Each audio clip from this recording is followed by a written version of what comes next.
Pay attention, my friends, because the NFL keeps surprising us with its priorities.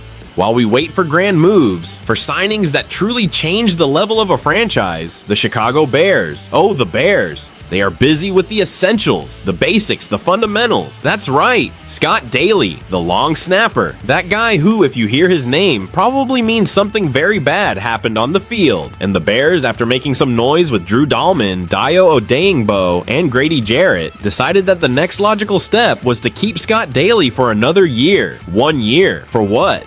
So he can continue doing the job that a robot could do? Let's be honest here, the long snapper position is so discreet that when the name comes up, it's only because there was a problem. And now, the Bears want you to be satisfied with that? It's a joke! After a season where Patrick Scales, the longtime starter, went down with back surgery and Daly stepped in, even losing a piece of the game against the Jaguars in London, being replaced by Cole Kmet, a tight end. A tight end won the NFC Special Teams Player of the Week award for doing the long snapper's job. That should have been a red flag for the Bears. A scream. But no, they saw that and thought, it's him, our guy, Scott Daly is the solution.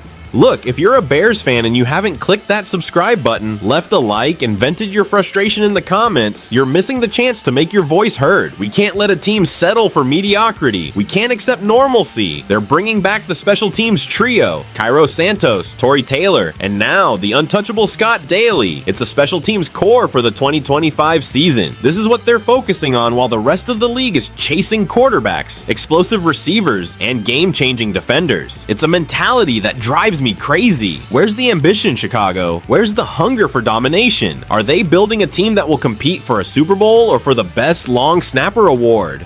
Because with all due respect to Scott Daly, who does hard and invisible work, that's not what makes a championship team. That's not what excites the fans. So while the big moves are happening in other franchises, the Bears bring us the bombshell news that a long snapper has been re-signed. This is what we have to discuss. A year after Caleb Williams was drafted to save this franchise. Save it from what? From having a long snapper who isn't Scott Daly. Give me a break. We want victories. We want excitement. We want a team that scares the opponents. And with all due respect to Scott Daly, his re-signing doesn't scare anyone. The Bears need to wake up.